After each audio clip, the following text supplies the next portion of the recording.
यदि हमारे आचरण पवित्र नहीं है तो हम किसी भी मार्ग में सफल नहीं हो सकते। ऊंचाई पे चढ़ना पूरा जीवन लग जाता है, फिसलने में 1 मिनट में।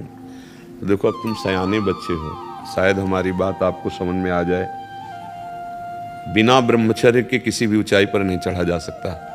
अगर गृहस्थ में भी जाना है तो जब तक पाणी ग्रहण संस्कार ना हो तब तक आप एक, जैसे वैरागी जन ब्रह्मचर्य रहते हैं, ऐसे आपको रहना चाहिए।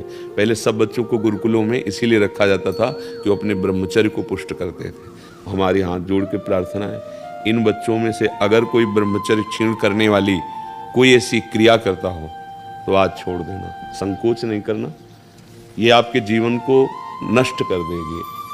और ये जो आजकल चला है ना, बॉयफ्रेंड गर्लफ्रेंड, ये बच्चा जीवन की उन्नति के लिए जहर है। अगर इस जहर को खा लिया तो न गृहस्थ लायक रहोगे न विरक्त लायक रहोगे। कोई ऐसी गलती अगर हो तो उसको छोड़ देना। इसी अवस्था में ऐसे संस्कार बनते हैं जिससे हम अपने देश की सेवा के लायक होते हैं, हम समाज की सेवा के लायक होते हैं और हम भगवान को प्रसन्न करने के लायक होते हैं। अगर इनमें आचरण बिगड़ गए बच्चा, तो तुम इतने विक्षिप्त रहोगे, अंदर से असंतुष्ट रहोगे कि माता पिता पर सबको दुख देने वाले बन जाओगे, क्योंकि तुम खुद दुखी हो। क्यों दुखी हो? क्योंकि गलत आचरणों में फंस गए हैं। देखो, आजकल मोबाइल सबके पास रहता है। अगर आप अपने को संयम में नहीं रखेंगे तो उसमें गलत दृश्य देखेंगे। हम जो बोलते हैं, जो देखते हैं, जो सुनते हैं, वही हमारा चिंतन होता है, और जो चिंतन होता है वैसी हमारी आदत बन जाती है, वैसे ही हम क्रिया करते हैं। तो जब तक ब्याह ना हो तब तक ब्रह्मचर्य का भाव,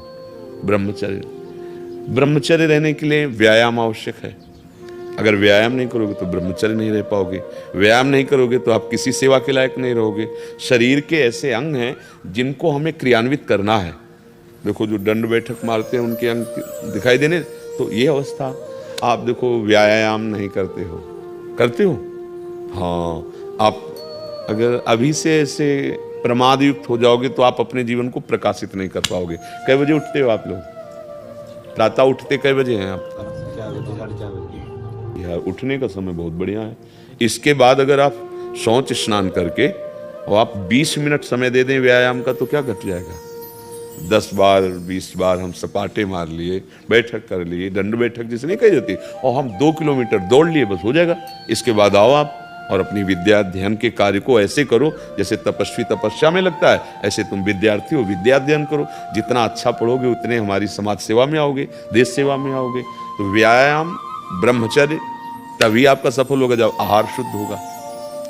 क्रम है इसका। आपकी याददाश्त इतनी, ब्रह्मचर्य में इतनी ताकत है कि बचपन में जो पढ़ा है वो आज भी हमें याद है। ब्रह्मचर्य ठीक ना, तो देखो शरीर रोग से ग्रसित है, सब शास्त्रों की बातें भगवान ने। तो आप कहते हो हमारा पढ़ाई में नंबर नहीं आया, क्यों? क्योंकि आपकी स्मृति ही काम नहीं कर रही। अरे कितने बड़ी मोटा, ब्रह्मचर्य में स्मृति की बड़ी सामर्थ्य होती है। इसलिए आपसे प्रार्थना है कि आप अपने ब्रह्मचर्य की रक्षा करो, और उस गलतियों में हो आप जिनसे ब्रह्मचर्य नहीं रहा जा सकता, उन गलतियों में हो आप। क्योंकि जिससे हम देख रहे हैं ना, तो आप लोग देखो, डॉक्टर